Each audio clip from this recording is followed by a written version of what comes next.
If you would take your seats.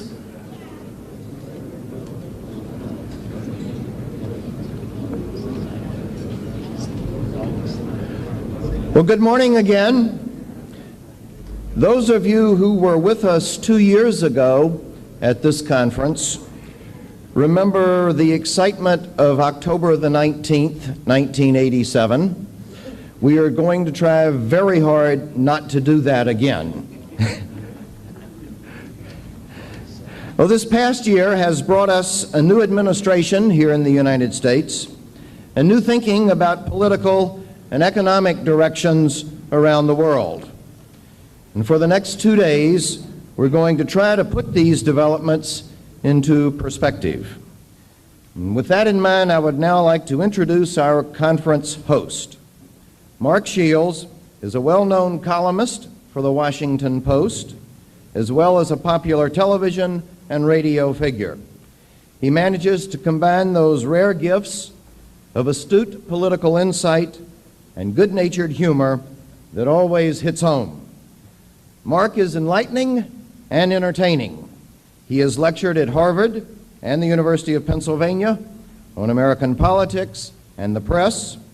He has managed political campaigns in 38 different states, and his book about the 1984 presidential campaign, entitled On the Campaign Trail, has been praised as funny, irreverent, and of course, insightful. I know that I'm placing this conference in very good hands when I turn it over to him. Ladies and gentlemen, let's welcome Mr. Mark Shields. Thank you very much. Thanks, Welcome. Porter. Take charge. Thank you. There you go. Get out of your way. Okay. Thank you, Porter. That was an introduction far preferable to the one I received recently in Baltimore, where the master of ceremony said simply, "Now for the latest dope from Washington, here's Mark Shields." So I do appreciate your kindness and acknowledge straightforwardly that I stole that line from one of my very favorite Republican United States senators, Senator Alan Simpson of Wyoming, a man of exceptional wit. Once when asked his church preference, Senator Simpson answered red brick, which always endeared him to me. Let us move directly to our program, because we are running just a couple of minutes behind. American politics has been characterized by somebody smarter than I as featuring two enduring characteristics: a fundamental belief in change and a pervasive optimism.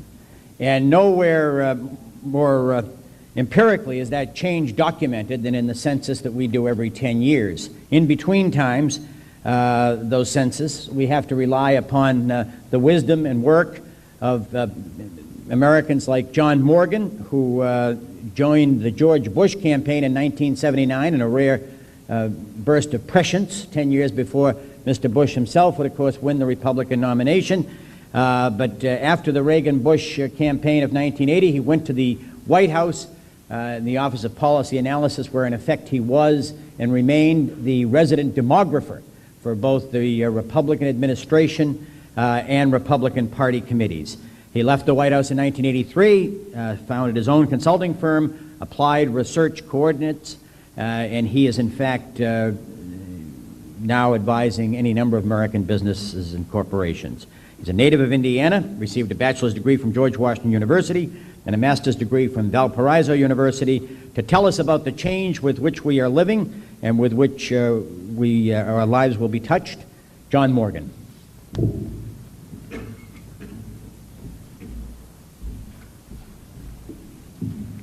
Thank you very much.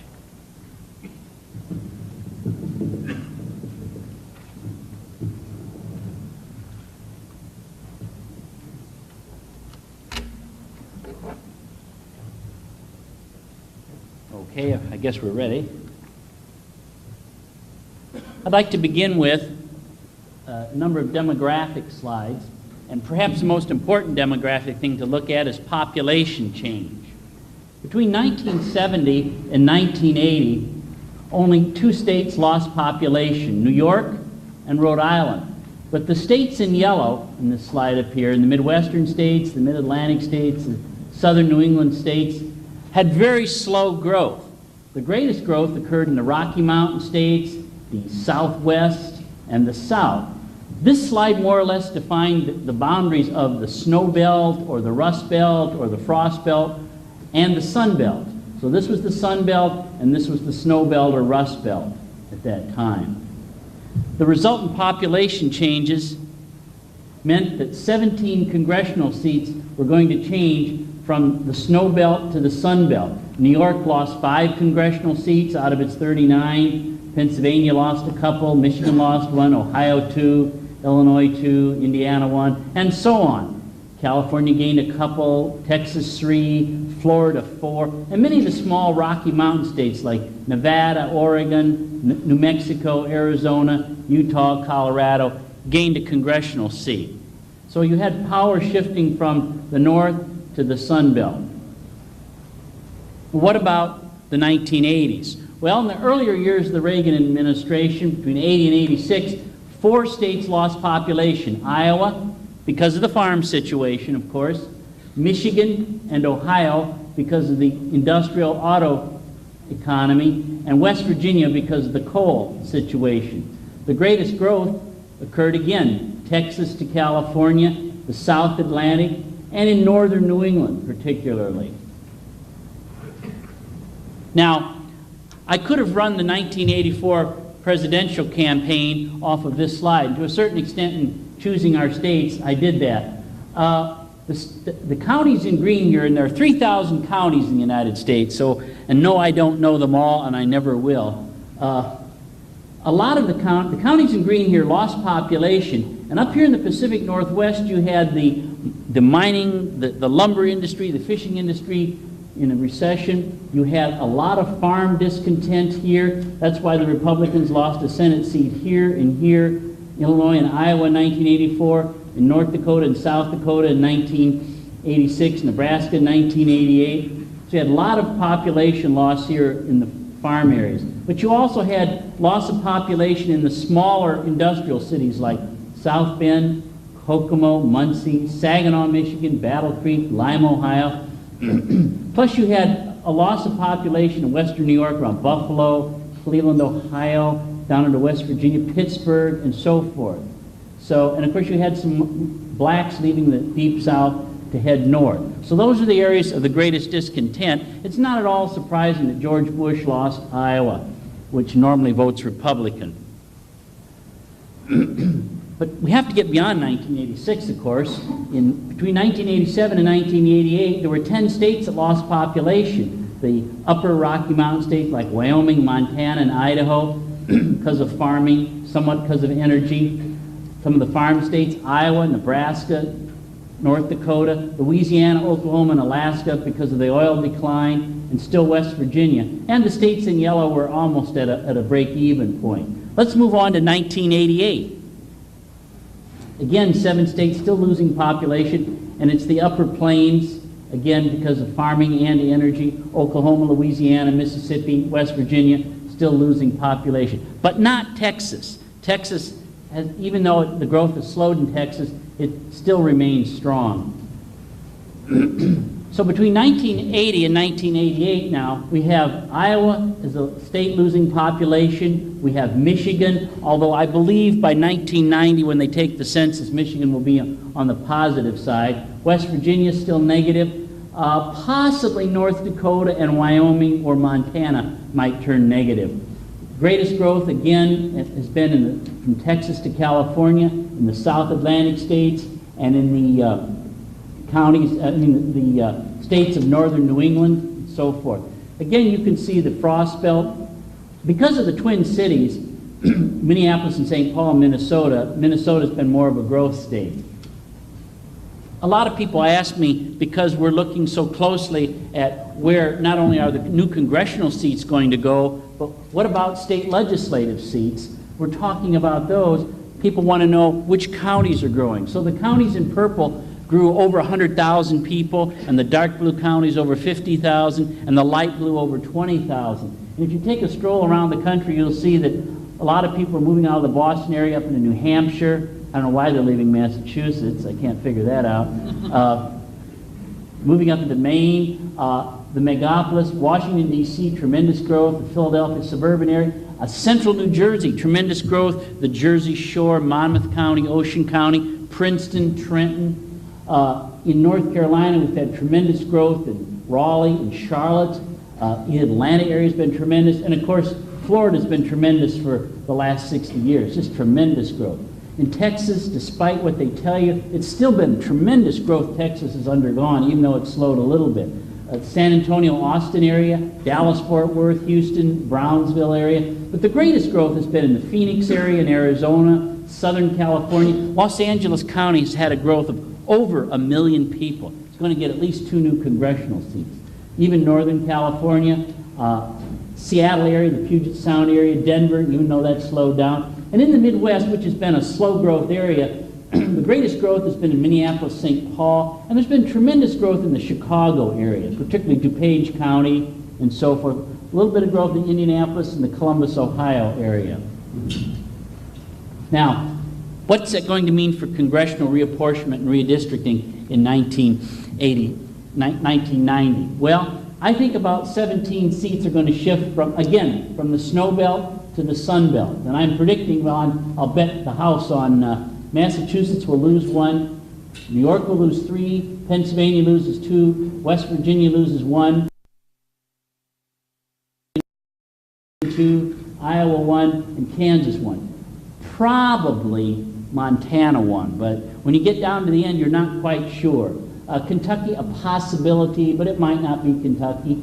And it might be that 17 seats won't shift. Maybe it'll be 15. Maybe it'll be 16.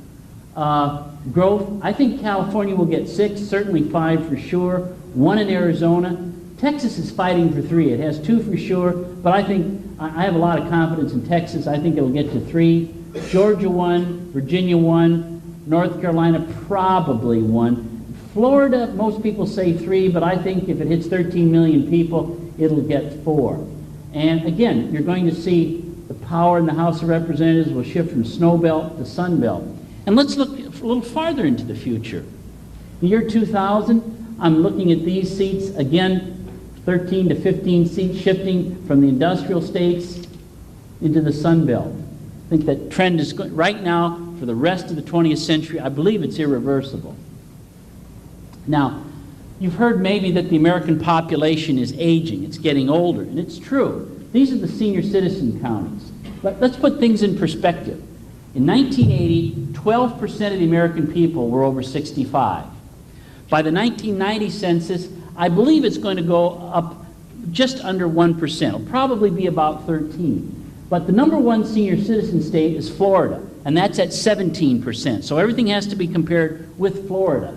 But it should be pointed out that not all of Florida is senior citizen. Tampa is not, Orlando is not, Jacksonville is not, but Miami and Boca Raton, Palm Beach, Sarasota certainly are. Most of the senior citizens, the highest percentage, however, are in the farm areas of the Great Plains, from the plains of Texas on up to the Canadian border.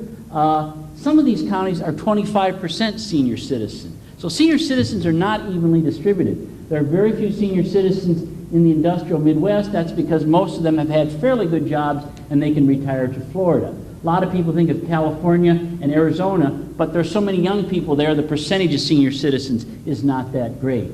What a higher percentage of senior citizens is going to mean is a greater emphasis on elderly health care, and of course it possibly could mean a greater reluctance to pay for education. Now let's talk a little about education. The states in red here have the lowest percentage of high school graduates, under 50%. The highest percentages are out in the Rocky Mountain states, and that's because the young people live there, basically. Of course, the New England states are fairly high, and so forth. The Midwestern states are in the mid-60s, the adults, high school graduates, about 2/3.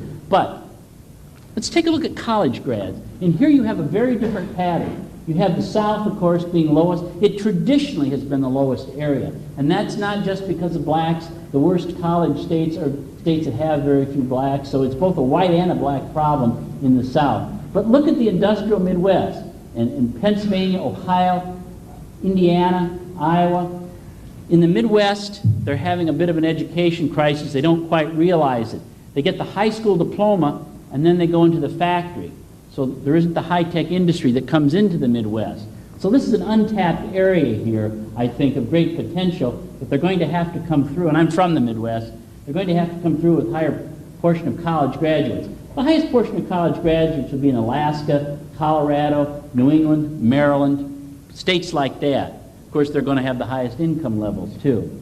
Now, our school enrollment is changing a lot, and of course, the baby boomers, we talk about the baby boomers born between 1945 and 1965, they're having their children, so we've had an increase. But there are 31 states here in red where school enrollment has gone down since 1980. In 19 states in blue, the school enrollment has gone up. And you can say, well, that's because the population has increased there. That's correct. So basically, the increase in education enrollments have been in the states where they've gained in population. So our commitment to education, I know, is going to be very hard fought. With more senior citizens, I don't know whether we're going to be able to make that commitment, but I believe, in fact, some parts of the country certainly will do that. Now, let's take a look at the growth in per capita income between 1980 and 1985. I like to divide the country up into quintiles or fifths, and the dark blue states are the highest growth in per capita income, the light blue are the second grouping. The worst grouping would be the red areas, and then the second worst would be the orange. And this is all relativity, because a demographer doesn't care about actual statistics. He cares, at least a political demographer, cares about the relativity of statistics. So you had the Midwest very hard hit in the early 80s. And again, the greatest increase in per capita income from Texas to California and along the Atlantic coast. And in effect, just like the population map we saw earlier of lost counties, we had a bi-coastal economy. This is the per capita income in 1987, and the richest states are still on the East Coast. Connecticut and New Jersey are always fighting for first place honors. I believe this year New Jersey's first, but this map it's second. Then you have Massachusetts, you've got New Hampshire up there. Alaska's always up there. That's because it has an inflated economy. You have to bring everything in by dog sled. California is high. Illinois always is up there pretty well too. But the South is always the lowest. But the wealthy United States, as it has been since colonial times, has always been in the New York area. And that still hasn't changed. The Big Apple is still the Big Apple. Now, looking at the health of the states, I'd like to look at the change in the gross state product between 80 and 86. And the states that grew the smallest, again, are the ones that lost the most population. Oregon, the upper Rocky Mountain states, upper Midwest. Now the Midwest, and the people in the Midwest right now are much more satisfied. Their economy is moving now. It's still not moving as fast as the coastal states. Tremendous growth in the South Atlantic, tremendous growth throughout New England, and still tremendous growth in California. And Texas, again, it's been a slower growth in the last couple of years, but it's still been growth. Now, there's something going on in the country that I'm not sure this is good or bad. Well, it's good from my personal point of view because I own a house on the East Coast. But the home values have gone out of sight on the coast. In the second quarter of 1988, the average home in Boston sold for $190,000. Hartford, Connecticut, $170,000. New York City area is around $200,000. Washington, $130,000. California, all around $200,000. But in the center of the country, Milwaukee, $75,000. Cleveland, $70,000. Cincinnati, $70,000. Louisville, $54,000. Dallas, $85,000. My question is, will this trend continue, and how does a person move from Buffalo, New York to San Francisco? And the answer is, he doesn't. And will that mean a change in the culture of our society? Perhaps. I look for a break in this. Prices are not going up as last year in the Northeast, but it is something that's, in some ways, it could be sinister if you live in the center of the country. This is a kind of a fun slide. Per capita doctors. Now, a doctor, of course, can live anywhere. I mean, he has his trade in his stethoscope around his neck. The highest per capita doctors are in Maryland. That's because you have the National Institutes of Health there, and Johns Hopkins, and Bethesda Naval Medical Center. But you have Massachusetts up there, and New York, Connecticut, New Jersey, and so forth, California, Hawaii, of course. This is a quality of life slide. In other words, since they can live anywhere, they choose to live in the neatest place. They also, of course, have chosen Minnesota. It's 11th place. That's because of the Mayo Clinic and the medical centers in the Twin Cities.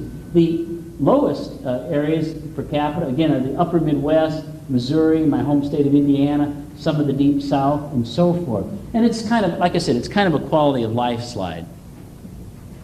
Now, I have what I call the hot states, the states that I think are going to be, not just economically, but culturally. I think the housing prices will go up, and so forth. I think throughout northern New England, I think more people will move into New Hampshire. They're going to go up the Maine coast. They're buying the Maine coast where George Bush lives. That's all filled. They're going to go all the way to New Brunswick. Massachusetts is going to be the place to live. Connecticut, New York always will, although I will say Buffalo area might not be. New Jersey will be. Now, I've colored Pennsylvania orange. That's because the Pennsylvania Dutch country and the Philadelphia area is just like the East, but the Pittsburgh area has not shared in that prosperity. But the South Atlantic of Maryland, Virginia, North Carolina, Georgia, Florida, the places. I'm a firm believer in Texas. Their slowdown was nothing what we had in the Midwest in the early 80s. Arizona, of course, California. Washington, probably not Oregon. And in the Midwest, the Chicago area is the place to be, but maybe not Peoria. And then again, I believe Minnesota. They say in Minnesota about the cold that it's a different kind of cold, but cold is cold. But there is a caveat. You can ask, well, how long will this trend continue? Well, I think for the end of the century, on into the 21st century, but there's some problems. And I'm using this slide of hazardous waste sites to illustrate that in the Northeast, there's lots of problems. There's traffic problems. There's affordable housing problems. There's the garbage problem. There's no landfills left. Got to ship the garbage around the world. I think that's going to be a problem. Will that limit growth? I don't know. I think at some point there'll be a limit. I think in the Southwest, the problem is the water. Southern California and Arizona. Now, this is a groundwater slide. It doesn't exactly apply to what I'm talking about, but this is the percentage of groundwater withdrawn every year. And, of course, in the farm states, they withdraw an unbelievable amount. But in Arizona, Southern California, New Mexico, I think they're going to be somewhat limited. I mean, how many million people will you be able to pack in Phoenix? Certainly for the next 10 or 15 years, but at some point, there'll probably be an end to it. Then I would like to tell you very briefly, but I think we're having a little bit of a constitutional crisis in this country. Now, I'm a conservative Republican, and I revere the Constitution greatly, but frankly, we have divided government. It's very difficult to get things done, very difficult to pass legislation, to balance the budget, and so forth.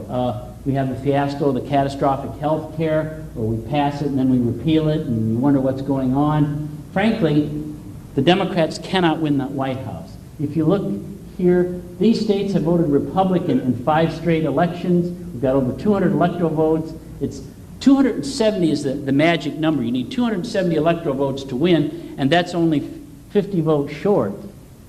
If you drop out the Jimmy Carter election in 1976 because he was a Southerner and he wasn't a liberal Democrat, or we said he was at that time, but he really wasn't, it goes up to well over 350 electoral votes. It's a very solid Republican base. In fact, in the last 3 elections, all these states have voted Republican. It's over 400 electoral votes. And I will say right now, the Republicans will win the 1992 election. My question right now is I can't decide, can we take Massachusetts or Minnesota? I mean, will we take 48 or 49 states? And here's what the Republican lock in the Electoral College looks like. Take the West, but I won't take Washington, Oregon. George Bush didn't carry those 2 states. I'll take the plain states, but I won't take the other farm states. And all I need in the Midwest is Indiana. I don't even need the entire South. I'll let Al Gore run for president, let him have Tennessee and Kentucky. And all I need in the East is New Jersey, Vermont, New Hampshire. And that's a majority. It's 272. It's very easy. And after the 1990 reapportionment, it's going to be a gap of another 17 electoral votes down in this area as opposed to that area. So at the same time, the Democrats don't seem to be able to win the White House.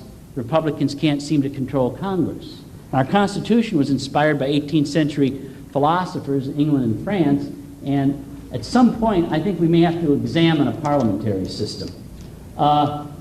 Will the Senate change in the near future? In 1992, I predict the Republicans may recapture the Senate. There's all these Democrats up. The Senate is 55-45 Democratic. But the liberals don't exactly control the Senate, and if the Republicans get it back, the conservatives won't exactly control it either. It'll be controlled by the 20 moderate senators in between of both parties.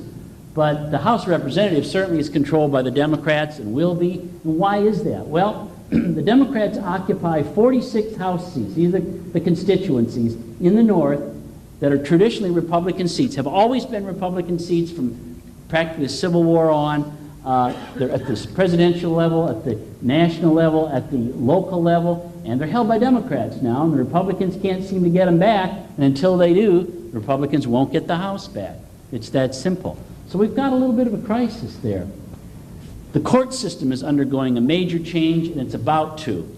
You have 4 very solidly conservative judges, 4 very liberal judges, and 1 more or less a conservative judge. But the ages of 3 most liberal judges, putting them in the 80s here, that's about to change. In the George Bush presidency, that's going to change. And I don't mean it's just going to affect things like abortion and social issues. It's going to affect economic issues and government regulation of business. And it's not just going to be the Supreme Court that's going to change, but it's also going to be the lower federal court system. In fact, by the time you're done with the George Bush presidency, sometime in 1997, we're probably looking at the only liberal judges will be from the Southern District of Pluto. Thank you very much. Thank you, John. Thanks, It's all yours. Thank you. Thank you very much, John. Pat Choate, Dr. Pat Choate is a person who is best known to us in Washington as Vice President of TRW Incorporated's Office of Policy Analysis. He studies the United States' long-term competitiveness. But he's also a person with a real life beyond the Beltway. He was Commissioner of Economic and Community Development for the state of Tennessee, Director of State Planning from Oklahoma. He holds a Ph.D. from the University of Oklahoma. The University of Oklahoma is perhaps best known beyond Pat Choate for its football team, and it's the president of the university once said that he hoped to have a university that his football team could be proud of. Pat Choate is currently at work on a book on foreign political influence in American trade and economic policy making. Please welcome to our podium one of the authentically bright and insightful voices in Washington, Dr. Pat Choate. Thank you very much, Mark, John, ladies and gentlemen. I would say very much I appreciate Mark's generous introduction. I also appreciate his sensitivity in mentioning the book that I am writing, not some of the books that I have written, because as one critic said of one of those books, it's the type of book that once you put it down, you can't pick it up again. Well, what I wish to do in rather brief outline is begin with a thesis. And my thesis essentially is this. If the federal budget deficit doesn't matter, if the U.S. trade deficit doesn't matter, if America's educational deficit doesn't matter, then the United States is following precisely the right policies. What we have, I believe, is a circumstance that is essentially unsustainable. What we have is a circumstance where the United States continues to run up the budget deficits, continues to mount these massive trade deficits, and continues to have significant underinvestment in basic infrastructure, basic education, basic technology and science, and as we move into the 1990s, it automatically guarantees a declining standard of living and a declining competitiveness inside the United States. And what I think is going to happen here in the 1990s is what happened here in Washington in 3 other times in this century. Specifically, what we see, at least in the United States political system, is that major fundamental direction-shifting changes in policy come almost like a seismic shift. It happened in 1912 and 1913 with Woodrow Wilson and the New Freedoms. It happened again in 33 with Franklin Roosevelt and the New Deal. It happened with Ronald Reagan in 80-81 with the supply-side revolution. Sometime it's going to happen in the 1990s. And as it happened in those three cases, it will be generated outside of Washington. The pressures for change will come outside of Washington. Let me speak towards what three of at least those shifts will be. And let me also say that I think those shifts will come under some grand idea. And I think that grand idea is going to be economic nationalism. I think that you're going to see in 90 and 92 economic nationalism is a unifying theme, at least among the Democrats, and certainly among the congressional Democrats, in the political system. Now, the question that we face in both the business and the political community is, will this be constructive or will it be destructive? It can be either one. The question is how to intellectually pre-position choices so when that shift comes, that it can be at least constructive. I would speak towards three basic elements that merit special attention. The first of these is going to be the question of deficit reduction, the federal budget deficit reduction. It's my view that the rhythm of politics is such that there is a slight possibility that some progress can be made on deficit reduction in 1990. It's slight. The only way that that is possible, I think, is for George Mitchell and the Senate Democrats to be able to push off the capital gains cut this year. And I think that Senator Mitchell has the votes to do that. To put it another way, the President and Dick Dorman, the Director of OMB, need the capital gains tax cut as part of a package, what they call the deal of the century, to in effect put us on a new direction, a new course for budget deficit reduction. If that capital gains goes this year, budget deficit reduction next year is a very slight possibility, particularly at a time of mid-year elections. The second thing that I will think will happen around the budget deficit reduction is the President and the Congress, their second opportunity will be 1991. They have a window there of roughly 5 months. If they miss that, then the next opportunity will be 1993. Now this is a very important opportunity that's coming up. A slight one next year, a little bit better in 1991 after the midterm elections. What it means to American business is very simply this. Our cost of capital essentially swings on whether the Congress is able to address the federal budget deficit. We're at a point, as most of you in the business community know, where American corporations, depending on whose estimates you wish to use, are paying roughly 5 to 8% more for our cost of capital than our competitors are in Asia and Europe. Now the reality is our companies are not 5 to 8% more competitive. And as a consequence of this, is what we see is a slow hemorrhaging and loss of our competitiveness simply on that one measure alone. The second basic challenge that has to come out of crafting a new shift in direction is what will we do on education policy. And by that I do not mean K through 12, though we need changes there. Al Shanker, in his column in the New York Times yesterday, had a very interesting observation, and it was that of the 17-year-olds in this country that are graduating from high school, and he's not talking about dropouts, only one-third can write a 2-paragraph letter applying for a job. This is not encouraging. Well, one takes a look, however, that this effort that we're giving on the K through 12, the kindergarten through the 12th grade reform, while it's absolutely essential, it absolutely will make no difference in this economy over the next 5, 6, or 7 years. The reality is, because of the demographic shifts, the things that John was talking about, is we have a circumstance today, because of the maturation of the post-World War II baby boom, in which roughly 91 or 92% of the people that will constitute the workforce in the year 2001 are already adults, and most are already at work. We're going to make it or break it with today's workers in the 1990s. The question, again, that comes back to national policy is how do we retool today's workers for tomorrow's jobs? How do we deal with the reality that most of our workers are going to change jobs twice during the 1990s, and most of them will probably change occupations once? We have an education system, by and large, that is unable to do what is required.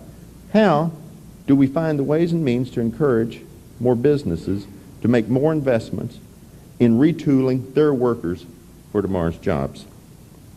The third fundamental challenge, and what will be the most politically sensitive challenge, is how do we redirect America's trade policies? What we see is that this country is essentially tangled up, I believe, in an ideological battle. And the nature of that battle essentially swings around 19th century, 18th century free trade philosophy. What we see is a circumstance in which our leading academics and the people who hold high political position are enthralled by the philosophy of Adam Smith. And yet, what we see is that this nation, which has in effect led the world into a free trade regime, finds itself in a circumstance where increasingly that generally correct model of trade does not conform with the realities of how trade is actually conducted across the world. We, to the present, have continued to put most of our eggs in the GATT basket under the concept of free, fair, and open markets. And yet what we see happening is the world is dividing essentially into three major trade blocks: a European bloc, a North American bloc, and an Asian bloc. The challenge that we face is how do we reconcile a generally correct model of trade with the realities of what is happening in trade, and how do we do that reconciliation in a manner that does not attempt to punish others for their success, nor that does not attempt to reverse the progress that others have made, and how do we do it in a manner that both addresses the fundamental challenges internally that we must deal with, our cost of capital, too much of the speculation and the hyper-merger movement in this country, the education challenges, and at the same time does not permit our industries in the United States to be adversely affected by very different economic practices that are applied abroad. I would predict one thing, is that sometime this coming spring, you're going to see the Congress begin once again with a major trade bill. And you're going to see once again these issues brought to the fore. And what I would suggest that is of particular intention or relevance here is that in the United States, by the Constitution of the United States, the power to regulate foreign commerce resides with the Congress. Any authority that the President has on trade matters is authority that is given to it by the congressional branch. The trend since '74 has been for Congress to take back much more of that authority. What we're going to see in '91 and again in '93 is, if we continue under the present path, is the Congress is going to take much more of that authority back. The challenge for those of us who do not want old-fashioned destructive protectionism, therefore, is to find constructive ways that will enable us to both improve our competitiveness and adopt a trade regime that deals with the world as it is and not necessarily as we would like it to be. I enjoy very much the opportunity to be with you this morning, and I thank you very much for your rapt attention. Mark?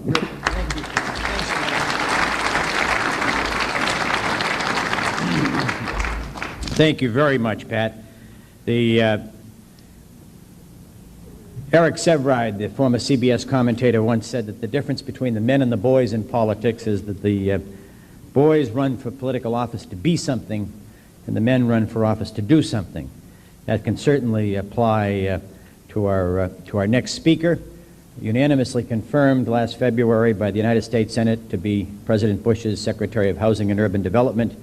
Jack Kemp has made a very large difference in American politics throughout his entire career. It's a career that began as a professional football player, where he was the founder and first president of the Professional Football Players Association, twice most valuable player in his league, and a man who went on to the Congress of the United States, where as a minority member of the House, he had a greater influence not only upon public policy in the form of tax policy, but upon the direction of the Republican Party. The Republican Party had been a conservative party when Jack Kemp joined it, which was distinguished essentially by a frown, a party of cold showers and root canal work that never smiled, that seemed bent upon evicting widows and orphans from their apartments.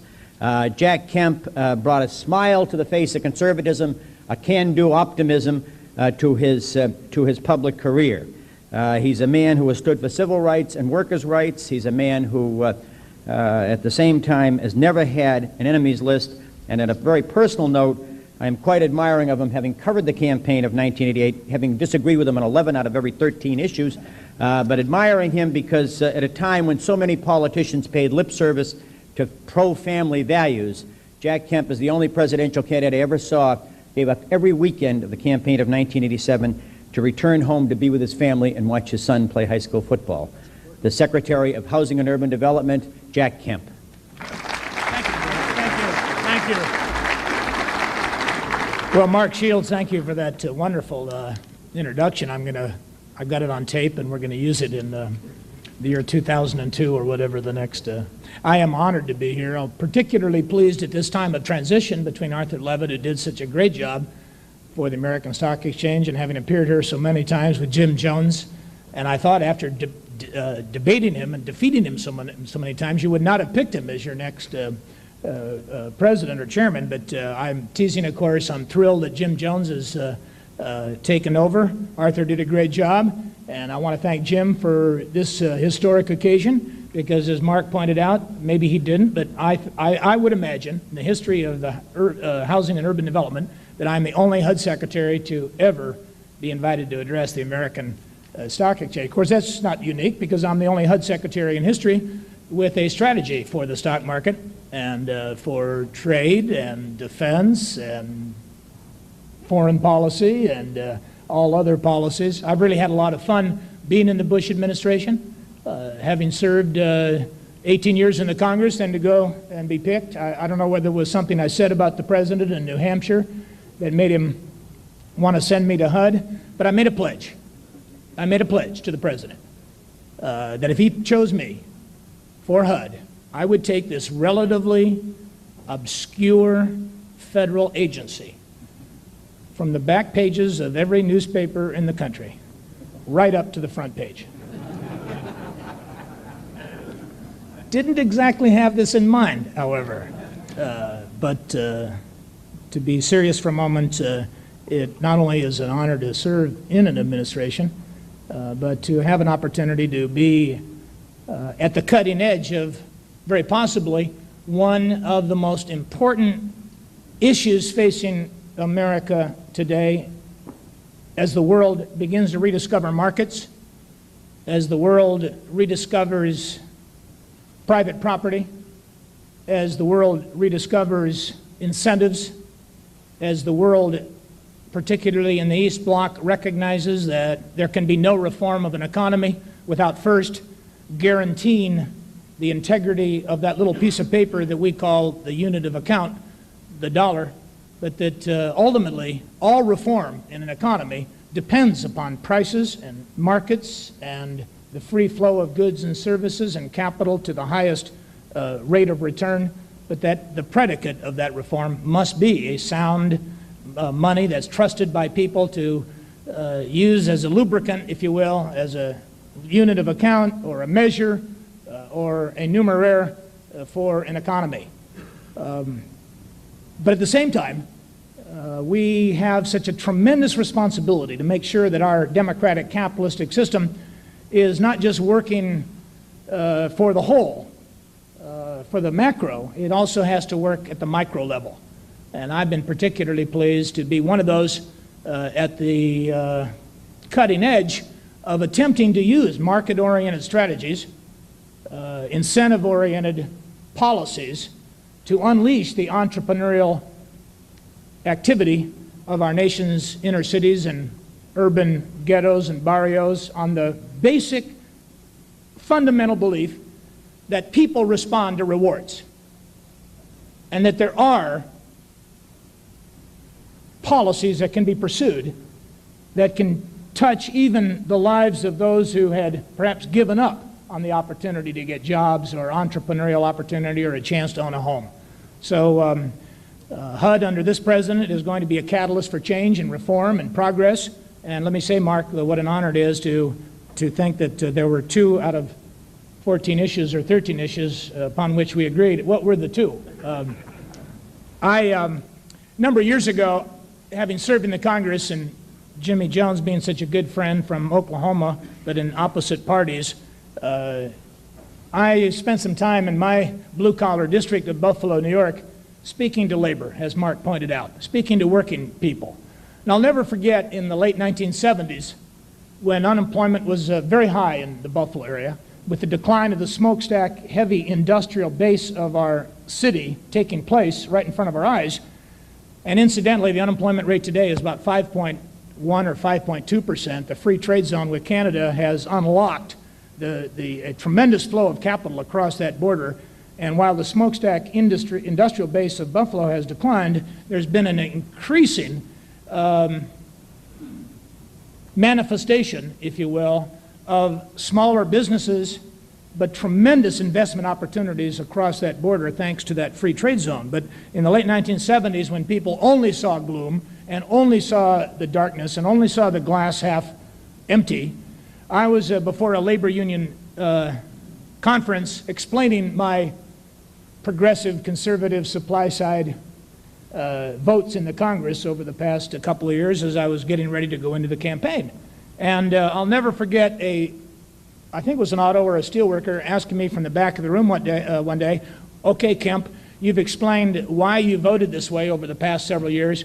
What would you do to encourage new investment in Buffalo or in New York or to create new jobs? What are you going to do about it? Which is the question that every politician and every member of Congress on both sides of the party has to answer.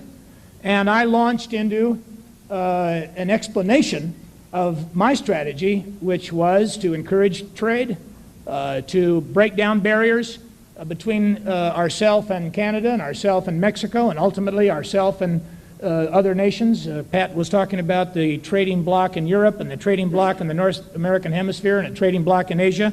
And I talked about my plan to green line the inner city by eliminating the capital gain tax in areas of high unemployment where there is not only unemployment but a shrinking tax base, and that we really need to drive incentives into the most heavily depressed areas of our country, be it rural or urban, in order to encourage capital investment, entrepreneurial activity, and of course the resultant number of jobs that would come with it on the extremely radical premise that you could not create new employees in Buffalo, New York without first creating new employers and entrepreneurs in Buffalo, New York.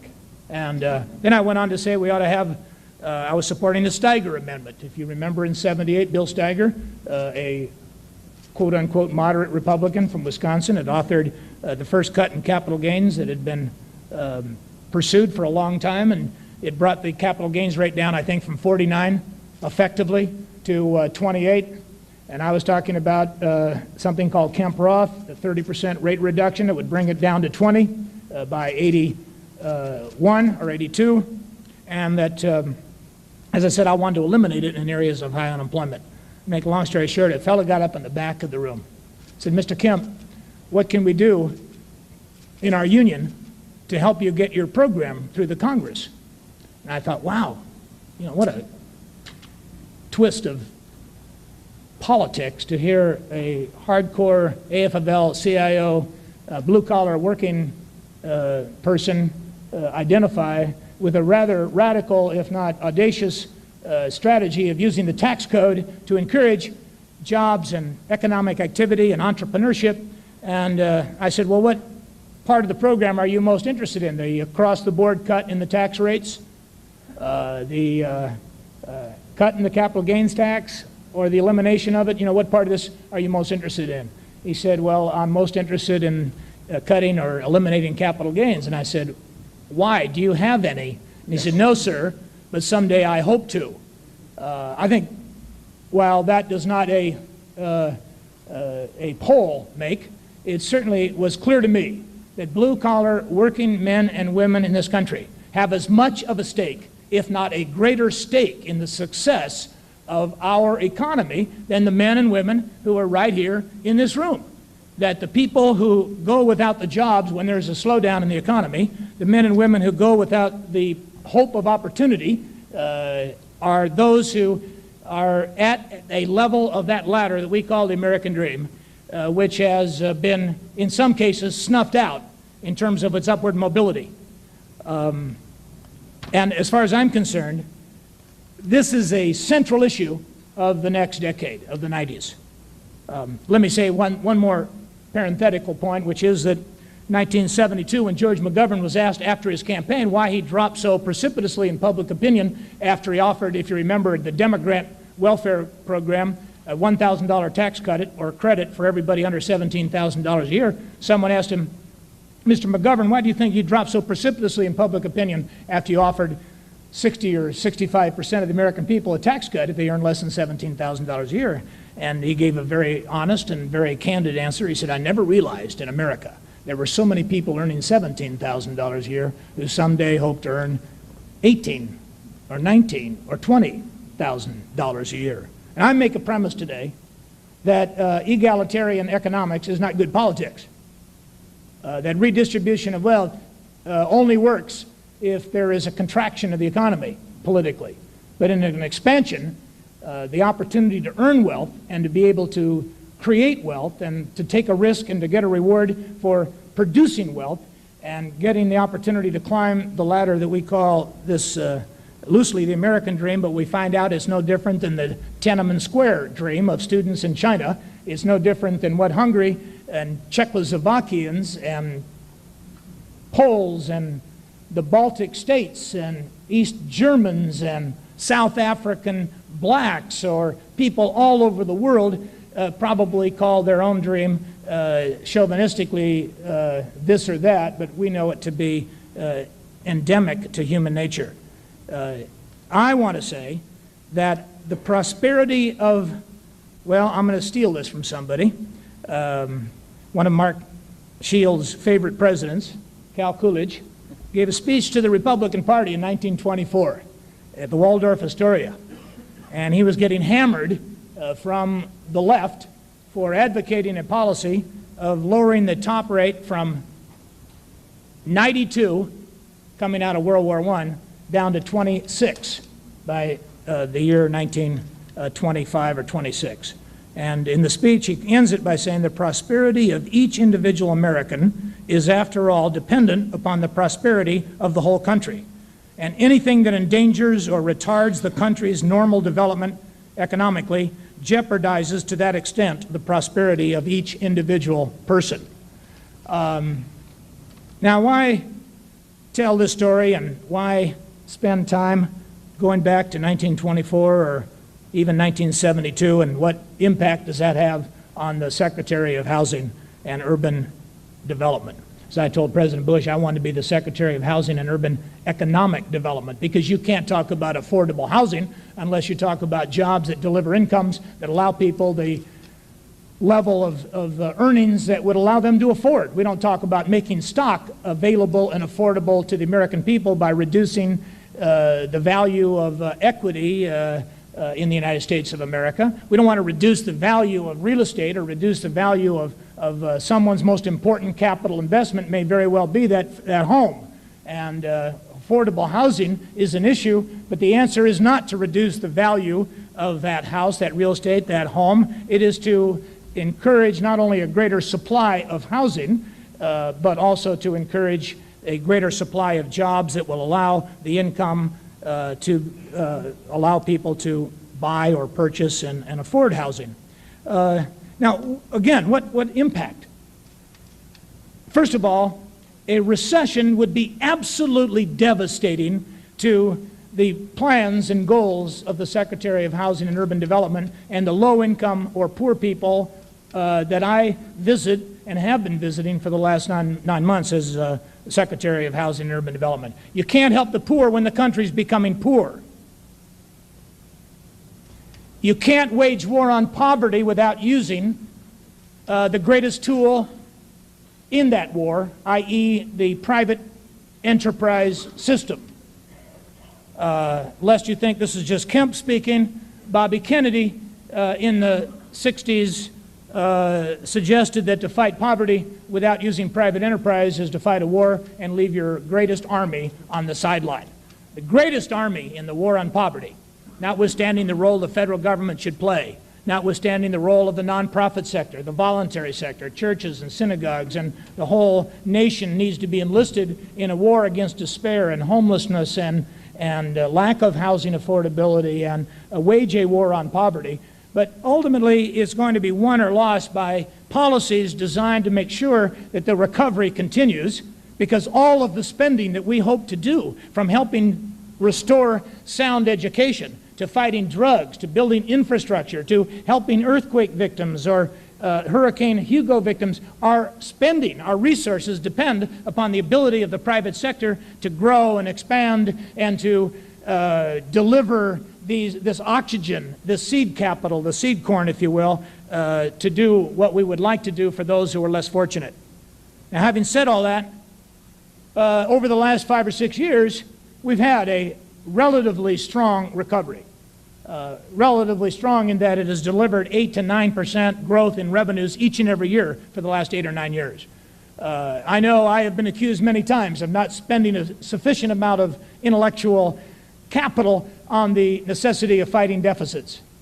But I tried in a Congress in which 99% of the members of Congress were concerned about how many angels could dance on the head of our budget pin. I thought there ought to be at least one congressman, there ought to be at least one representative of the idea that you have to have a bigger pie, you have to grow to make sure that your revenue base is expanding and that all debt or deficits ultimately have to be financed by revenues, whether it's to a private family, a private enterprise, or to the government. And I take some pride in the fact that it was radical back in 1981 for Ronald Reagan to suggest that we could lower tax rates and end up with a bigger pie. And I was also pleased that there were those of us who said you need to grow out of the deficit, notwithstanding the fact there has to be a lid on expenditures. There has to be a lid on expenditures. And a lid on expenditures at 3 or 4% growth per year, coupled with a growing economy that would deliver 8 or 9 or 10% increase in revenues every year. You didn't need to be a rocket scientist or Mark Shields to recognize that equilibrium would be reached by at a level in which your budget would come into balance as you kept your eye both politically and intellectually and in macroeconomic policy on a growing economy. Now, why is it that there is demonstrable, empirical, objective, analytical evidence that cutting capital gains rate in 1978 under Steiger's amendment delivered not only more venture capital to our markets and provided more new seed corn, i.e. venture capital to new stock issues or new public offerings, but also ended up giving the government more revenue. And then when it was cut from, that was the first cut, 49 to 28, cut it again under Kemp-Roth because a 30% cut in the income tax rates dropped the capital gains effectively down to 20 by 83 or 84. And all of the evidence is in, a healthier market, healthier revenues, and it is a mistake to only look at capital gain revenues, but you could look at capital gain revenues, but also have to look at corporate revenue, corporate tax revenue, property tax revenue, sales tax revenue, income tax revenue. And I saw an article in the New York Times just recently that said that New York State, just New York State now at a micro level, lost $2.5 billion of expected revenue to the state, given the fact that the capital gains rate in the 1986 tax code went from, 20 to effectively 33. And you say, well, yeah, but so what? Well, we need revenue. But the main purpose in cutting the rates back to 15 under President Bush's plan is not to raise revenue. It's not for a budget gimmick. It never should be driven into the envelope of a 2-year cut in capital gains and then raise it back to 28 or 30, even if it were indexed by 1991. The purpose is to unlock capital assets to encourage future investment. And I want to say, as somebody who believes in eliminating it in the South Bronx and Harlem and Bed-Stuy and Liberty City and Overtown and Motown and East St. Louis and Watts and Soto Street and the barrio of East LA or along the valley of Texas, as a compensatory effort to try to drive entrepreneurs and jobs into areas where unemployment rates are over 40 to 50% for black and Hispanic teenagers, and in many cases has led to a level of despair that is just grinding in terms of the abject poverty juxtaposed in contradictory fashion next to the affluence or even opulence of certain parts of our nation. So I'm offended by the idea that this should be class warfare. I'm offended by the argument that for the president to try to cut capital gains rate is somehow a break for established wealth. It isn't established wealth that's going to benefit. It is those who want to create wealth. It's not for those who have already made it that the purpose of the cut is being pushed and advanced. It's for those who someday hope to make it. And it isn't for the rich, it's for the poor who someday would like to get rich and, very frankly, establish wealth in America can protect itself quite nicely. Thank you very much. As was pointed out by people in New York in a recent trial, said that she didn't pay any tax anyway. Only little people pay taxes. Now, I think we ought to get off of this.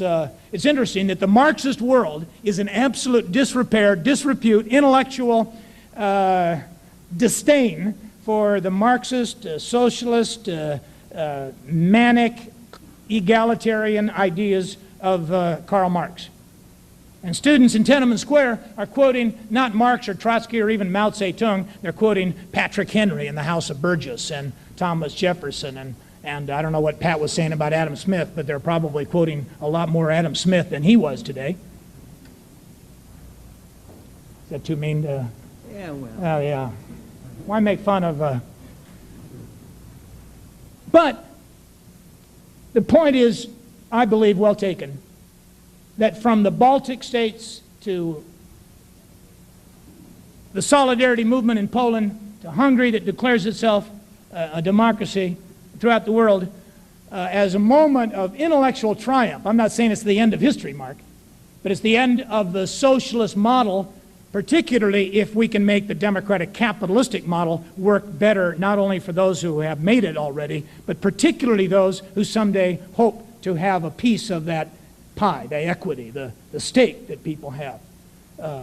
Now, here's another incredible statistic to me. We're talking about competitiveness in America, vis-a-vis almost in an unseemly fashion, pejorative fashion, Japan.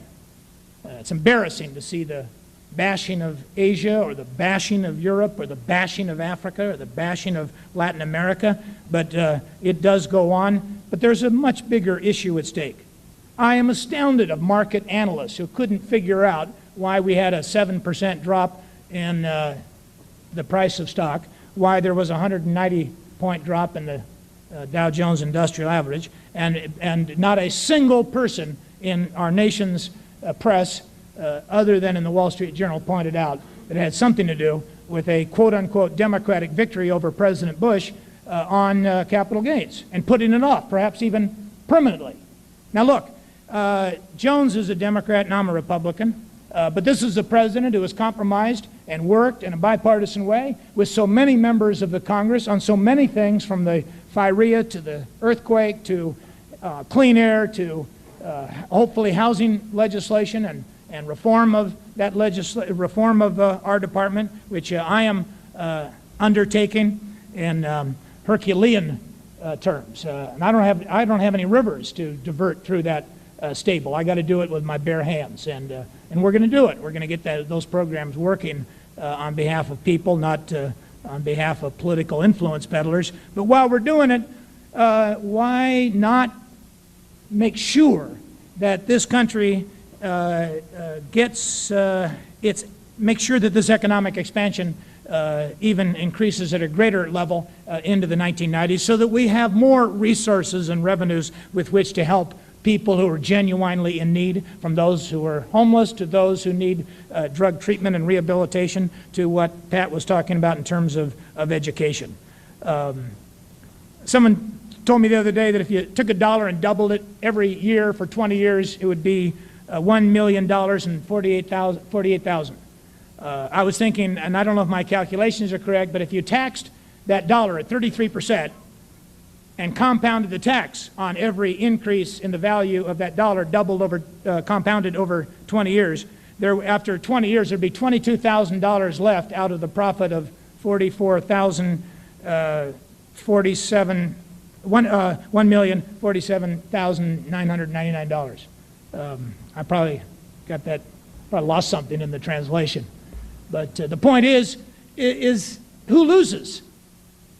The government loses if no one undertakes an investment that doesn't have to be compounded at that rate every year for 20 years. But nonetheless, the loser are the poor who go without the jobs, who go without the services that only can be financed with revenues from the person who not only works but encourages the formation of the capital stock of our country. And of what good is it to say, aha, we have made it impossible for anybody to get rich in America, and isn't that a tremendous, don't we feel good about that? Having been among poor people, I can tell you, I think they want to get rich in America. I don't think that our friends in the Congress who think that this is, they're defending the poor or the middle class, and George Bush or the advocates of cutting capital gains are defending Leona Helmsley. What a sad state of political debate in this country, when the empirical evidence clearly is on the side of bringing the rate down to 15 and to make sure that we have sound markets and that we encourage the very democratic entrepreneurial capitalism so important to the rest of the world. The article in the New York Times last Sunday, or not Sunday, but Friday, was interesting. It said that Japan's capital markets, for the first time in almost history, have exceeded the ability of the United States to finance new stock sales. Now, what good is it in America if we say we want to compete with Japan and we turn our back on an acknowledged way of encouraging the formation of the capital and the seed corn and the venture capital that's so necessary, not to finance the Fortune 500's expansion, but with all due respect, to finance new competition for the established companies in America. In fact, by a factor of 10, I'm told that Japan is now financing equity expansion, and we're all complaining about debt. Well, why not make equity more valuable in juxtaposition with debt by lowering the rate? And as I said before, my credentials are pretty good on this because I want to eliminate it, and I've been able to sell an elimination of the capital gain tax to many members of the Black Caucus, the Hispanic Caucus. It's obviously the Conservative Opportunity Society caucus. I didn't have much trouble with them. But I think it's an amazing thing in America today that Charlie Rangel and members of the Congressional Democratic Party are willing to eliminate the capital gain tax in areas of extremely high unemployment. And yet, Senator Mitchell is making it a test case over his leadership and the leadership of the Democratic Party. And I want to say, this is not a forum to engage in partisan politics, so I won't do that. What was that? But I will say that if there's a recession or there's a demonstrable slowdown in the U.S. economy with an increase in unemployment and a loss of revenues and an increase in spending. I mean, isn't it obvious that slowing down the economy increases the need for spending? That is going to have to be laid not at the feet of the Federal Reserve Board in this instance, as some have said in the past, and I've been a Fed watcher for a long time. It's going to have to be laid at the feet of a Congress that has taken a short-term political victory and turned it into a long-term defeat for those who desperately need an opportunity to keep this economy not only expanding into the 1990s, and I think it's very important, as someone who believes in economic policy changes and reforms, for me to say something. Having been there in 1981 when very few people thought we could get a rate reduction. Remember what the rates were? 70%, down to 28. I supported it, supported tax reform, but now, of course, we're being told that to take capital gains rate down is somehow a benefit just to one segment of our population. It's going to be a big mistake, it seems to me. Now, I know you're saying, well, you know, what right does Jack Kemp have to come and talk about this? He's supposed to be the Secretary of Housing and Urban Development. Well, look, housing starts are off by a third. Housing starts are off by a third, from 1.8 million to less than 1.1 million starts per year. It seems to me that there is an impact upon housing and equity that can be favorably responded to by making sure that policies are put back in our tax system and in our policy for spending that will advance the needs of the poor, wage war on poverty, create more jobs, create more housing, and make a future that is more open to the American dream than it is for those who have been left behind. Now, people say, well, Kemp, you're an economic determinist. I'm not an economic determinist. There are other issues. But right now, I think the most important lesson of the 80s is that good policy lead to good results, and bad policies lead to bad results. And that's good news because it means we're more in control of our own future if we shape the right policy than we have been in a long time, and notwithstanding Paul Kennedy's book about the decline of America's metaphorical empire, isn't it interesting that he writes a book about the rise and fall of great powers and points kind of at the United States of America? Maybe I'm being unfair to him, but that's what I got out of the rise and fall of great powers. And it's the Soviet empire that's in trouble. And that while Paul Erdman writes a book about the coming crash of '89, he's now writing about the coming crash of '90, but he's also the author of the coming crash of '85, '86, '87, and '88. And Ravi Batra says it'll come in '90, a great crash. And look, the point is to Ravi Batra and Paul Erdman and Paul Kennedy and the Club of Rome and the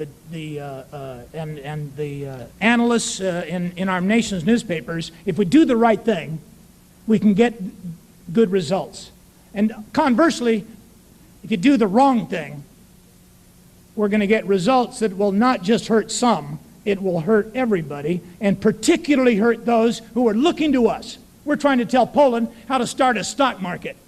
We're trying to tell Poland how to free up its economy.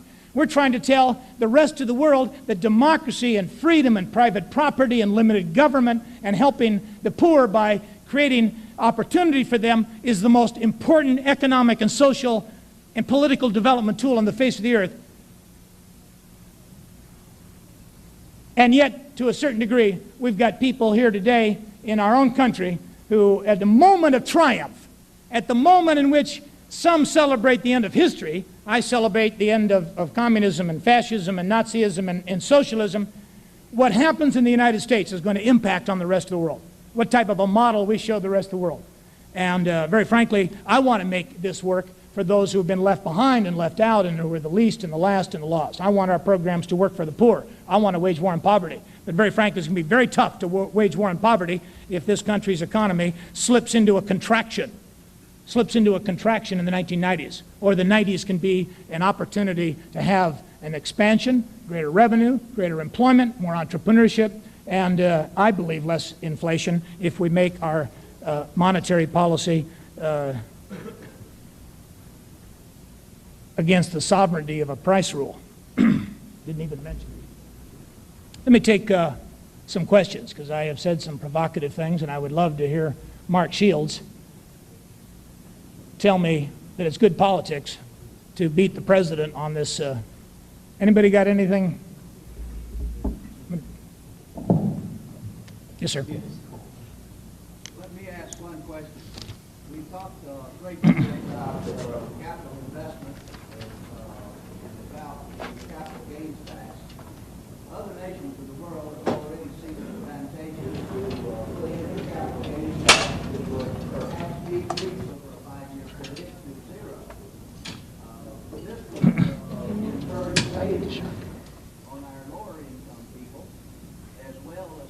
formation. We hear very little about that from those that are working on the very programs you're describing. Do you have any comments on such a program? Well, I don't think we ought to phase it out over 7 years. I just think we ought to have a flat, permanent rate of 15 and indexed, if that's politically possible. I think you've got to do what is politically possible. I would take a phase out over a number of years, and it doesn't matter what Kemp would do anyway, because I'm not, you heard Michael Boskin this morning, and he speaks for the administration. I don't. I'm speaking as the HUD secretary. But I want you to know that President Bush cares so much about our economy that he's even got a HUD secretary who talks about economic growth and economic expansion. Hong Kong has no capital gain tax and literally no unemployment. The top rate in Hong Kong is 15% on corporate income and 16% on personal income, and it's the freest trade zone perhaps on the face of the earth. And I am amazed. Their biggest problem, according to the New York Times article of about 2 months ago, the biggest problem in Hong Kong is the budget revenues are the budget surplus is too great. They don't know what to do with the surplus.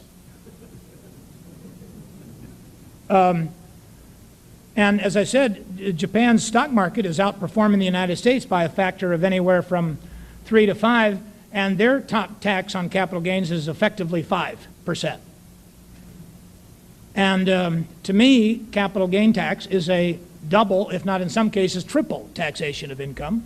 And we're losing the battle to my good friend Bill Bradley, who says that the whole 1986 tax reform will unravel if we dare to cut the rate. And Bill, I'm a great admirer of yours. I am a great supporter of his pro-growth policies for the third world, which I share. But to suggest that tax reform in '86 is going to lose, and we're going to all of a sudden start raising tax rates back to 33 or 35 was given, I think, short shrift in the House of Representatives, which is not a well, it may be undemocratic, a small d, but it's large D. They voted 239 to 190 for a capital gains tax cut, and against the idea of raising the personal rate back to 33 and removing that bubble for everybody. I think it's good politics. I think it's good economics, and I think it'd be particularly good for savings and the formation of capital. But as the spokesman for a war on poverty, who really believes it, from the bottom of my gut, I do not believe that we should accept in this country the grinding, abject despair and poverty that I see in our nation's inner cities and not do something radical about it. And I really think that this country has something to say about those poor people, but we're not going to be helping the poor by making the country less than its capability in the 1990s. The reinstatement of something like the Section 8 HUD programs that were eliminated in '84 as a way of being able to finance more low-income housing. No, I don't favor going back to construction programs where we subsidize developers to build housing that somehow will trickle down to the poor and seems to never get there. I favor, if there's going to be a subsidy for housing, it ought to go directly to the low-income person and the low-income family through a certificate or a voucher or whatever you want to call it. Despite our critics to the contrary, housing subsidies are up to $16 billion from $5 billion in 1981, and we're helping 4.5 million families in America. There's more that need help. But clearly, we can service more people, give them more empowerment, give them greater choice and portability if we directly give them a voucher or a certificate and give them the opportunity to be empowered as a consumer and go out and choose where it is they want to live, instead of stacking people up in Pruitt-Igoe in St. Louis and then ending up with a despair on our hands, and it was blown up in, Mark, 1973. The answer to housing is not to turn it over to the same people that gave us the energy shortage, the shortage of food, the shortage of beef. Price controls cause shortages in everything they're applied to. The foreign minister of Vietnam, a card-carrying Leon Trotsky or Karl Marx communist from North Vietnam, Win Co Tak in New Delhi, as reported in the Journal of Commerce magazine recently, said, and I quote, "Price controls, rent controls have done to housing in Hanoi what American bombs could not do." rent controls in Hanoi destroyed the housing stock of Hanoi. And then he said something interesting. He said, we were stupid. And then he said something even better. He said, we'll change. I'd like to suggest he run for mayor of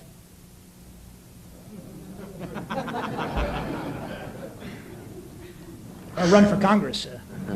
I mean, if communists can learn the lesson of the marketplace, and are everywhere around the world, why is it that we have trouble convincing people that there are certain economic truths that transcend politics? And I'm just glad to be in a party that finally discovered growth.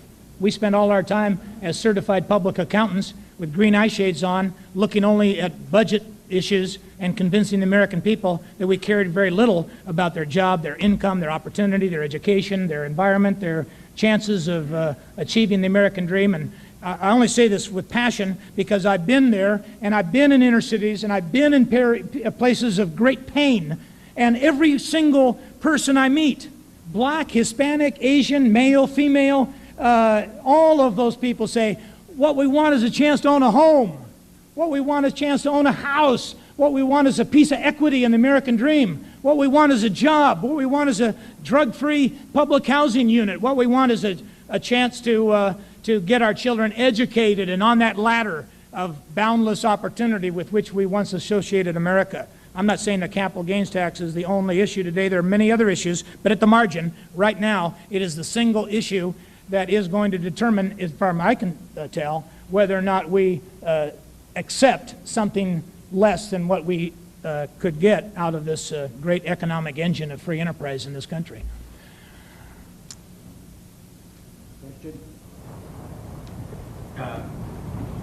Mr. Secretary, just one question.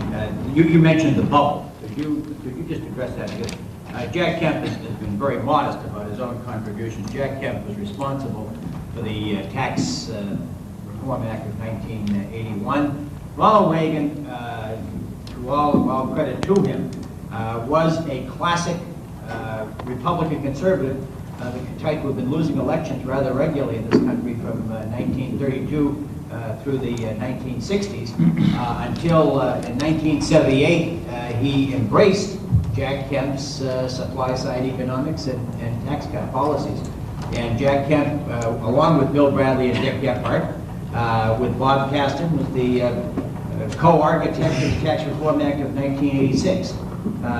And could you just, how do we get the bubble, and what are its prospects or its impact or its influence? You mean at 33% Yes. as opposed to 28? 28, how it goes down. Yeah, we got it because we got so concerned about revenues and so concerned about fiscal policy and so concerned about the fiscal impact that we allowed ourselves to put in that notch to 33%, and I forget where it comes in and where it goes out. That's less important than there is one. I don't think we should have. I don't think we should have accepted a higher capital gain tax. But as Bill Bradley pointed out, that was necessary at the time. But to suggest that the whole thing's going to unravel if we brought all income tax rates down to 28 or 25, I think experience shows that 25% rate on personal income is about as high as the government should go if it wants to raise the maximum amount of revenue. And I agree with those who want to relieve the low-income and middle-income taxpayers like Dick Gephardt. I believe that. We should relieve the poor from having to pay a heavy burden of tax. The way to do it is to maximize the revenues from people of greater wealth or greater income, and that means setting the tax rate at a level at which people are willing to take the entrepreneurial risk, willing to invest, willing to take ventures and go into businesses and still pay their revenue and tax. And frankly, I think if we can win on the capital gains rate mark, I think it won't be long before we get even more reform. And it's a shame that this battle politically is keeping the low-income housing tax credit from being passed. I mean, they removed all of the tax incentives in the code for anything. And we even now have a expiring low-income housing tax credit, which I favor, which Charlie Rangel favors, which many people do, George Mitchell, but it's going to be held hostage. My friends in the Congress put in the Senate tax credits for tuxedo rental factories. You can now depreciate your investment in tuxedo rental equipment at a faster rate than you can for investing in a minority enterprise or in an enterprise or in a new piece of machinery and equipment. There's a tax credit in there for liquor stores. There's a tax credit in their package for solar energy, for geothermal energy. And of course, you know the Senate would take care of Archer, Midland, Daniels to convert corn into synthetic gasoline. I know this is going to be cut out of the C-SPAN tape so that my contributions are not. But how is it possible that we could have a tax code driven by such micromanaged goals as tuxedo rental shops and not be concerned about enterprise zones for the inner cities, for genuine economic expansion, or for encouraging people to invest in low-income housing?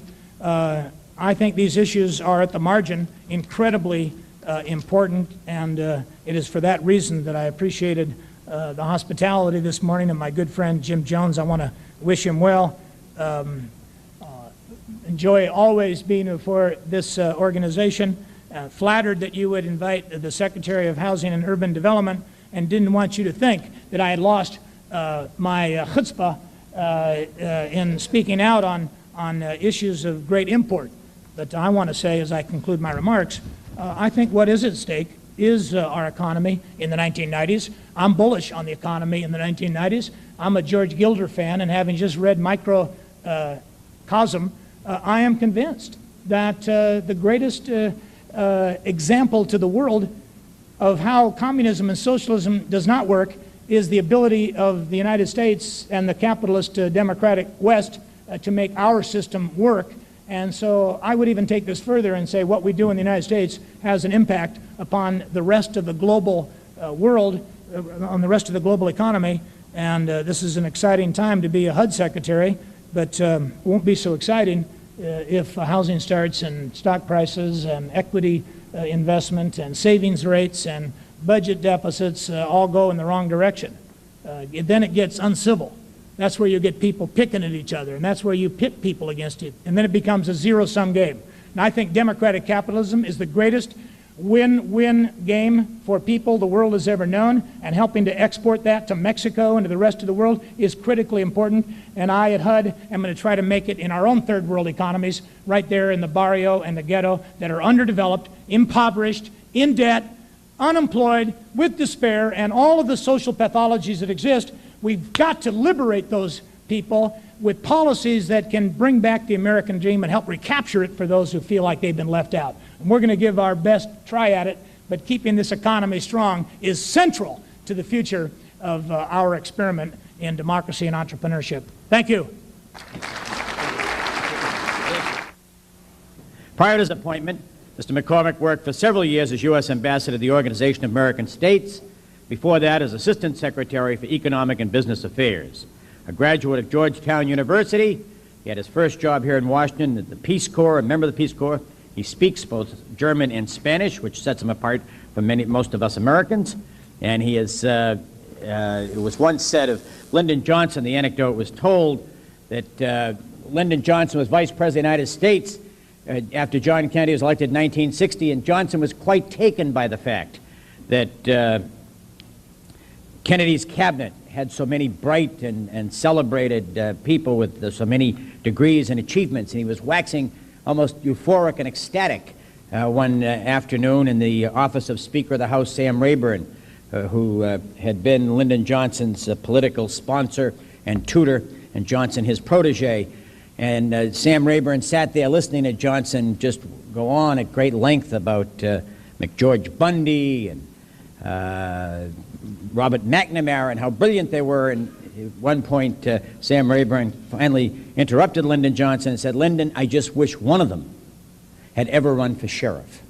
That, I think, is a small anecdote which reveals the respect that we in the United States, especially here in Washington, have for the political process, for Jim Jones, who participated in it, who ran and won the difficult district, Jack Kemp, Dick McCormick himself, twice run for Congress, and I introduce to you the Undersecretary of State, Richard McCormick.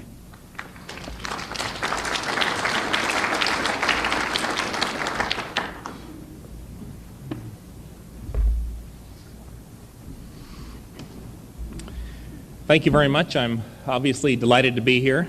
I've enjoyed the previous speaker's remarks, which I listened to at great length, and I was particularly struck by his observation about my colleague's remark that this is the end of history, the ultimate triumph of democracy over dictatorships. And those of you who remember your Plato, which I'm sure, Mark, you remember, will recall that marvelous little section in there where he describes the transition in governments, how governments tend to start out as dictatorships. Then they merge into oligarchies, broaden into democracies, lapse into anarchies, and then out of anarchy grows this new tyranny. And that little drama has played itself out century after century. So I'm not prepared, nor are most of my colleagues in the department, to say this is the end of history. To maintain a democracy is a tremendous struggle for every nation, and it involves the whole societies working together to make things stick. And that is going to be true worldwide. We are right now at a moment where democracy has done well, has triumphed, where liberal economic ideas have prevailed. But they won't stay by themselves. It just requires tremendous efforts. Nevertheless, while it's not the end of history, we certainly cannot ignore the fact that the post-war era is literally coming to an end before our very eyes. And as we look back on one era and look forward to the next, there's much that we can be thankful for. Primarily, that the great debate between communism and capitalism did not have to be resolved in the cauldron of a Third World War. But as we stand here at this point in history with free markets economics in triumph, with an unprecedented period of global economic growth, with world trade expanding last year at 10%, there is a general feeling of optimism, cautious optimism, on the part of most of us as we look to the future. It's only cautious optimism because any of us looking at the world picture can see certain uncertainties that command our attention. And today I'm going to talk about three of those uncertainties. One, how will Eastern Europe and the Soviet Union become more integrated into the world economy? Two, what have we learned from the international debt crisis? Three, what direction is the international trading system developing in? So first, a word about Eastern Europe and the Soviet Union. As all of you here know, and as you heard at length from the previous speaker, the winds of political and economic change are sweeping through Eastern Europe and the Soviet Union. The basic change for this comes from the desperate economic condition in those countries. The communist parties in those countries faced a terrible dilemma. Either accept the dislocations and uncertainties that a major overhaul of the economy and the political system would entail, or witness the gradual continued stagnation and decay that would otherwise proceed to the point that even maintaining strategic parity with the West would prove to be impossible. Their centrally planned and controlled economies have simply failed to provide enough to eat, the basic consumer necessities, or adequate housing. Communism as an economic experiment failed because the incentives were all wrong. Innovation and hard work were in fact penalized by the very nature of the system. So today its practitioners are turning to the West for inspiration and assistance. In short, they seek to become full players in the international economy. We must ask not only how will they do it, if indeed they do it, but what are the implications? The challenge of this daunting task of moving from a centrally planned economies is unprecedented. How will they do it? Economists can generally say what must be done. Get prices right, control inflation and monetary expansion, create an independent central bank, a truly independent central bank, establish bond markets, lower government deficits, stabilize exchange rates. With the help of the IMF, countries can map out a strategy to get their macroeconomic houses in order, as Poland is now beginning to do. What we know less about, however, is the process itself. What steps should be taken first, then second? How, in fact, does a country dismantle an interrelated web of controls without causing economic and social chaos? If, for example, input prices are allowed to rise before the prices of outputs, potentially sound businesses could be driven into bankruptcy. How can a social safety net be created to support the population that the reforms are intended to benefit without undermining the reforms themselves?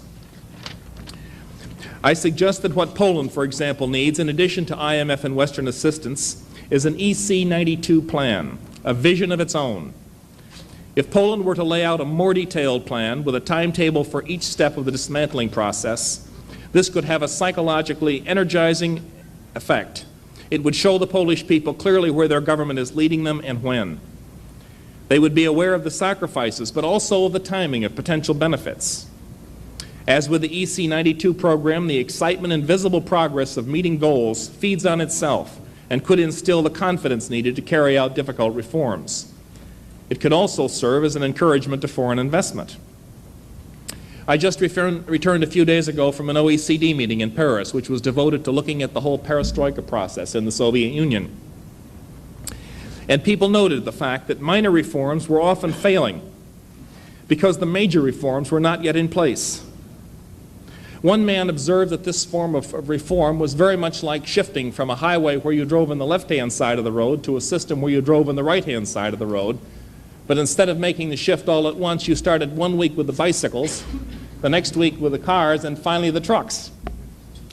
Well, as you can well imagine in such a system, the bicycles get creamed by the trucks. So the critical thing is to get them to do these reforms at once, as Jeffrey Sachs is urging the Poles to do, so that the trucks don't crush the bicycles and thus discredit the whole experiment. The second question is, what does it really mean to be part of the world economy? Now, obviously, the economies of the East are already part of the global economic trading system, with important amounts of grain, oil, and other trading commodities moving between East and West. But what the Soviets clearly have in mind is full integration into the economic system of the West, including convertible currencies and membership in the Bretton Woods institutions. As you know, Poland and Hungary are already members of these institutions, the World Bank, the IMF, and GATT. It is highly questionable, however, whether the Soviet Union, with its much greater economic and political potential, could become a member until it demonstrates real action, not just promises, on such things as realistic exchange rates, greater privatization, broader movement toward market mechanisms, and a realistic pricing system. Beyond the economic tags we put on the discussion, what we're also talking about is political integration, adoption of a philosophy of non-government controlled economies and people. Indeed, governments and economies that operate on the basis of principle of freedom. And obviously, the Soviet Union has a long way to go to reach those objectives. The third question, do we know the implications of integration of Eastern Europe economies on the economies of the world as a whole? Probably not, because this is uncharted territory, which both they and China have embarked upon. But we might consider the trade impact on the LDCs that depend on barter trade with a number of planned economies. We should also consider the amount of Western financial support that this economic transition may require and the potential foreign policy fallout when this largesse does not and cannot extend to all other needy countries. There just isn't enough money to go around. And will the reforms take hold before the political and social upheaval occurs? What step, if any, can we in the West take to prevent a Tiananmen Square incident and backsliding? And if this new breeze of freedom is turned off, what then will we do? The truth of the matter is that we in the West can only do a very limited amount to help and influence this reform process. 90% of the burden of making the economic and political reforms in Eastern Europe work will have to be done by the Eastern Europeans themselves. We in the West can make a 5% contribution to this process with advice, with education, with limited assistance and encouragement. But in the case of the Soviet Union, with its vastly larger economy, an infinitely more complicated political situation, the West's contribution to success will be closer to 1%, with 99% on the shoulders of the Soviets themselves. Is the transition going to be successful? No one knows. We can all see the formidable obstacles. The task of shifting from a command economy to a free economy is a virtually uncharted path. There is going to be a lot of experimentation and tactical failure associated with this process. But one mistake that we in the West should not make is to go from euphoria about the prospects to despair when we see the inevitable process takes longer than we had hoped. There will also be inevitable failures and backsliding and reverses in this difficult undertaking. What matters is not so much the timing, but that it succeed in the end. The West has a lot at stake in this process, including lower risks for war itself. Now a word or two about the international debt crisis. What have we learned? International borrowing and other capital flows obviously play a constructive role in the international economy, and at its best, international lending provides a powerful engine for growth. For example, European lending to the Americas in the 19th century helped to finance the railroad system here. than much of the rest of our industry for that matter, although the United States defaulted on some of these loans, which we should not forget. More recently, international capital has been used to good effect by a number of economies, such as Taiwan, South Korea. International lending can provide financing that develops the necessary imports for growth and development. Unfortunately, much of the lending of the 1970s did not fill this desirable role. It is true, of course, that excessive, and some would even say addictive, borrowing initially provided the means to accelerate growth. But because too much of this money was used to finance consumer imports and capital flight, this past growth has been more than outweighed by the debt hangover of the 1980s, when the international debt crisis has contributed to the economic stagnation in a number of countries. For this sorry outcome, governments in both borrowing and lending countries share responsibilities. Too often, too little attention was paid to ensuring that the loans would be used to finance productive capacities. Here it seems to me that the international lending institutions have a better track record than national governments. Tying loans to specific productive projects provides useful discipline. So does conditionality. And the IMF is clearly in a better position to impose and follow through on conditionality than is an outsider government such as ours. Private commercial bankers also share the responsibility for the debt crisis. In the 1970s, some banks were carried away by the prospects of easy profits and paid too little attention to the risks. Now we seem to have the opposite problem, when new money flows have largely dried up. Banks clearly must make their own decisions on these matters, but the question may at least be raised of whether the banks are now too mindful of the risks. They may in some cases be overlooking opportunities for new business in Latin America and other developing countries. Let me take the case of Brazil, which I know particularly well from my 4 years as OAS ambassador. From 1945 to 1980, Brazil had compound annual growth rates approaching 10% per year. That was a phenomenal undertaking, which demonstrated a high degree of talent and purposefulness. If you take a look at many of the indices in Brazilian society today and its economy, you will find many similarities to the United States of 1900, as the United States was edging closer to the forefront of leading nations. Let's not forget that we too had our panics, our depressions, our periods of misrule, large-scale defaults on loans, and at one point even a grotesquely wasteful civil war. But we emerged from this cauldron a strong, confident, and wealthy nation. It would be a grave mistake to consider Brazil's current period of self-doubt and stagnation as a permanent condition, or even one that is likely to continue for a significant period. The same is true for a number of other countries in the region. The great misfortune of Latin America has been a fatal attraction for heavy state intervention in the economy, with all of the attendant problems associated with this phenomenon. Macroeconomic errors compounded the problem. But all over the world, governments and societies are struggling to reduce the state sector and economies to liberate individual energies of people. And anyone who thinks that Latin America will be immune to the impact of this global intellectual and economic revolution is dead wrong. And once the heavy hand of state is lifted from these economies, and once macroeconomic policies that are sound are put into place, you're going to see a new burst of economic growth that will impress you, assuming, of course, that the rest of the world trading system remains healthy and open.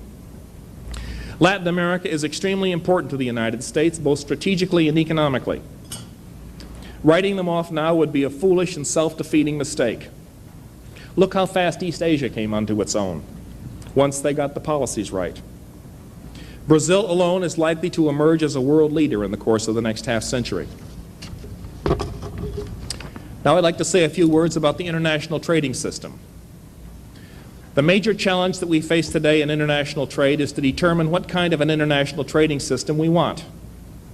Since the end of the Second World War, the United States has consistently worked for a more open multilateral trading system. We in fact recognize that in a sense the tensions that had led to 2 world wars had many of their ultimate roots in the scramble of manufacturing nations to secure markets and raw materials. Our nation's commitment to the principles of freer trade was in part a desire to remove the incentives for war.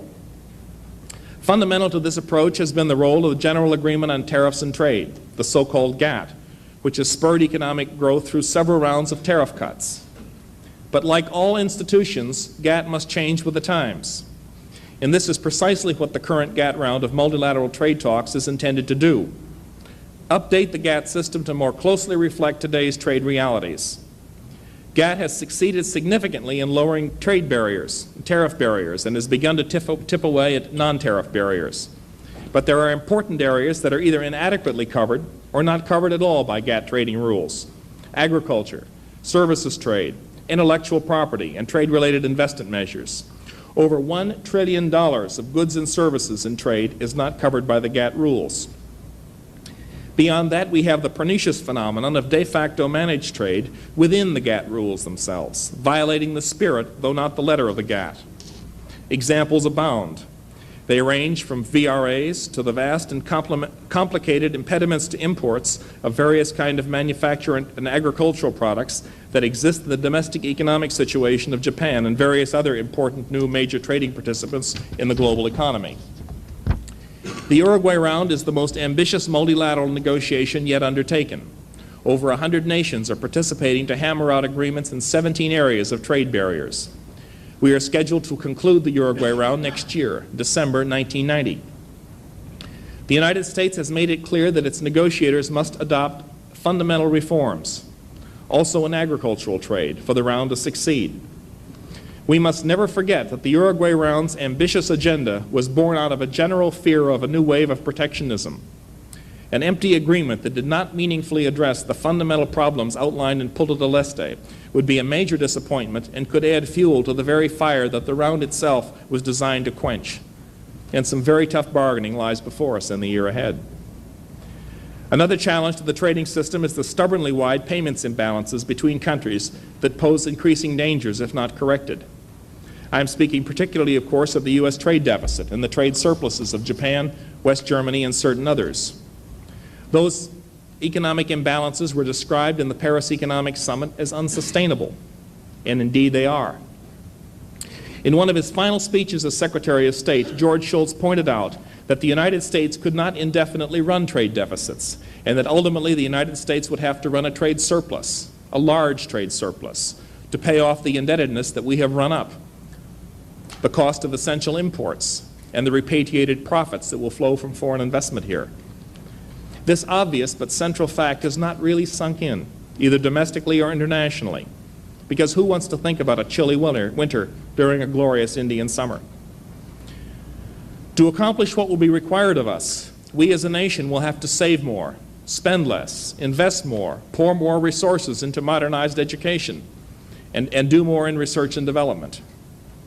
We are also going to have to improve one conspicuous shortcoming that is frequently pointed out to us by our Japanese friends, namely our ability to turn technological breakthroughs, where we unquestionably excel, into world-class consumer products ahead of the competition. That's the part we're going to have to do domestically.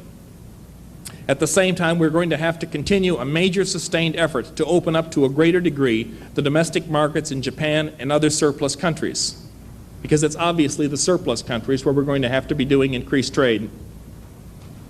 Now, this is something that's very much in the minds of our colleagues in SDR and elsewhere in the executive branch.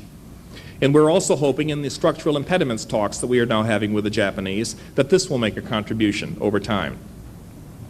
Japan is frequently cited by American trade experts, not because there are not problems elsewhere, but because there is an embedded trade deficit exceeding $50 billion per year that has thus far been immune to our currency realignment measures and other efforts to be more competitive. Trade practices which were not unduly unsettling during the period when Japan was struggling to get back on her feet, with our enlightened and substantial assistance, become far less acceptable when they involve what is now the second largest economy in the free world. What troubles us? Such things as an embedded percentage of U.S. exports to Japan in the semiconductor area, which remains fixed at 10%, regardless of the state of the dollar or the yen, and regardless of whether we're going through booms or recessions. That fixed has been there at 10%, and that is obviously an example of managed trade. It is not an isolated example. The patent system of Japan is also troubling to us, as it operates in such a way as to limit our ability overseas, and indeed it limits the ability of Japanese investors to protect and market their inventions. Corning Glass's difficulties with its fiber optics technology in Japan is a case in point. Petty harassment of imports is another problem, including such things as individual inspection of roses at the customs, which does not exactly encourage the large-scale imports of flowers in Japan. Now, this obviously affects Colombia more than it affects the United States, but it is symbolic of a problem that occurs. The customs system is simply not geared up to efficiently assist the import of manufactured goods, and others as well. An antiquated small-scale distribution system tied to local manufacturers and bid rigging on an impressive scale are additional problems that we are trying to address in the structural impediments talks. Now, at this point, I would like to add that many of these problems are very familiar to me as an historian, because they are broadly reminiscent of past U.S. economic practices, which go back to the 1920s in some cases. In fact, if you look a bit, you will find many parallels between Japan of today and the United States of the 1920s. Both were newly emerging economic giants with very little national consciousness of their real role and responsibilities in the world economy. Both emerged during major international debt crises, the United States during the post-World War I period and Japan during the more recent debt crisis. The trading policies of both countries were driven by mercantile considerations. Both were governed by center-right parties. Both were characterized by a certain amount of highly speculative economic activity. We had our Florida land boom, and Japan of today has seen land prices rise to stratospheric heights, to the point that a tiny island in Tokyo, upon which the emperor has his palace and grounds, is worth more than half the state of California. Fortunately, the world has learned a great deal since 1929, so I would expect the parallels to end differently. But when I read last Thursday in the lead item in the Wall Street Journal about Japan's massive current capital expansion plans, even in those industries where there is existing worldwide overcapacity, I know that all involved will want to beware of the problems identified long ago by Kondratyev when he pointed out the potential for overcapacity to choke sustained economic growth. If I were a Japanese planner today, I would be thinking a bit more about the need for greater public investment in Japan, more and better highways, better housing for the people, and a better deal for the consumers of the nation. As I stated clearly at the outset, I myself am optimistic as I look to the future. We have made substantial progress in our trade and budget deficits. Our autos and many other products are far superior to those we were producing a decade ago. We have won the battle for free market economics worldwide, and that inevitably means greater future prosperity for more peoples, including customers for U.S. exports in the years ahead. The only thing we have to do to make sure that this beautiful and productive garden continues to bloom and produce is to remove the weeds on a timely basis and make sure that enough fertilizer is added periodically. It is a fascinating time to be involved in international economics, and it's been my pleasure to be with you here this morning. Thank you.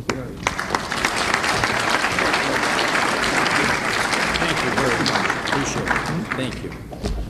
Thank you very much, Mr. Secretary. At 11:30, we shall have General Brent Scowcroft, the National Security Assistant to President Bush, a position he also held under President Ford. Between then and now, we shall take a very brief break. Thank you.